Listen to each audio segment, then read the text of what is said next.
Thank you, Greg, for those inspiring thoughts, and more important, for the behaviors and the actions of your entire firm, which serve as a role model for all of us. So we're in the home stretch now. Tonight, we've had an opportunity to hear about and think about the importance of pro bono work in the legal profession. Once again, I'd like to express our deep appreciation to Esther and the entire staff of the Pro Bono Institute for the work they do.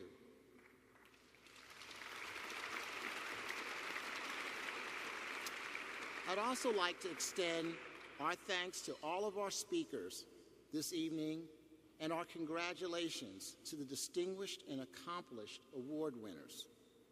By your daily actions, you have shown that there's still reason to respect and value this profession and its contributions to society, to be a proud member of it, and that there are still those who, through their actions rather than mere words, honor and defend its highest ideals every day. I'd like to leave you tonight with a story that comes from Merck's pro bono files. I think it gets to the heart of why pro bono work is so important and how it makes a difference in real people's lives. It's about a couple in Newark, New Jersey. I've changed their names and some of the specifics to protect their privacy. Maria and Fred are both in their late 50s. Fred worked for the same company for 40 years.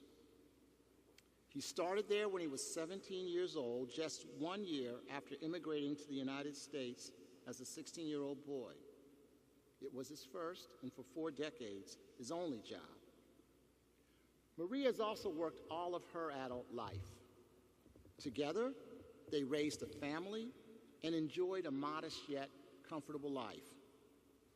Then, after 40-plus years, his company went out of business, and Fred lost his job. The timing could not have been worse. He and Maria were putting their son through college, and Fred was having a hard time finding a new job. The bills were starting to pile up when Fred received even more terrible news. He was diagnosed with cancer. As Fred underwent treatment, the family began to run up greater and greater amounts of debt. Medical bills, college costs, and day-to-day expenses became overwhelming. Maria recalls the endless stream of phone calls from creditors and bill collectors. She felt crushed by the weight of their debt and the frequency and manner of efforts to collect it. They resorted to taking out payday loans at exorbitant interest rates just to keep a roof over their heads and food on the table. She and Fred really wanted to pay their bills. They simply lacked the means. Eventually, Fred and Maria decided that they needed help. They had to find a way out of the hole in which they had found themselves. So they consulted an attorney who counseled them to file for bankruptcy. Unfortunately, that attorney let them down. So they looked for help elsewhere, at the Volunteer Lawyers for Justice in Newark. VLJ exists to help people like Maria and Fred, but they too were stretched very thin. The demand for their services far outpaced the supply of lawyers willing to provide those services on a pro bono basis. So Maria and Fred went on a waiting list, and while they waited, their situation grew more and more bleak. Almost 18 months ago, however, VLJ entered into a new partnership with Merck's legal department. We committed a combination of more than 30 attorneys and administrative assistants, because we know it's those people who actually make the work happen, to help reduce the backlog of cases VLJ was facing. And so, one day a month, a squad of Merck's lawyers and support staff go to Newark to meet with clients. Among the clients they met were Maria and Fred. Last December, John Tadaro and Karen Androst, a lawyer and an administrative assistant at Merck, took over Maria and Fred's case and successfully helped them file for bankruptcy and deal with their debt. Maria recently told us John and Karen helped relieve a lot of sleepless nights.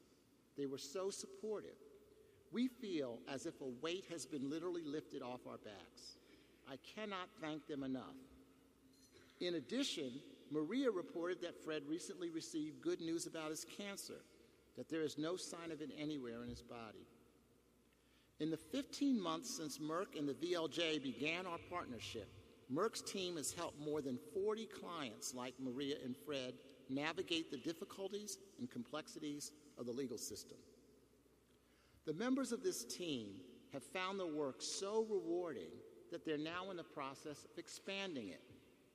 They expect to soon be able to announce a partnership with a major New Jersey law firm that will create a virtual firm of 50 people that will help VLJ work through its backlog so that people can get the assistance and counsel they so sorely need.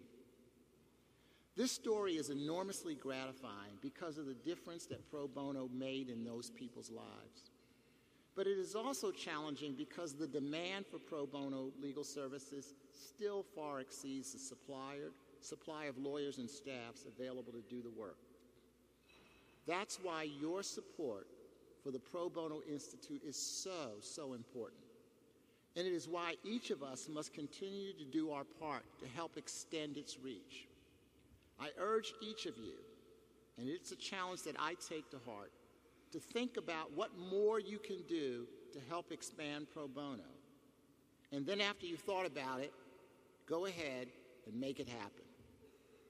Thank you very much for being here tonight, and special thanks again to our co-chairs, the members of the Benefit Committee, and all of you who have come together to strengthen and celebrate pro bono. Please travel home safely. Thank you again, and good night.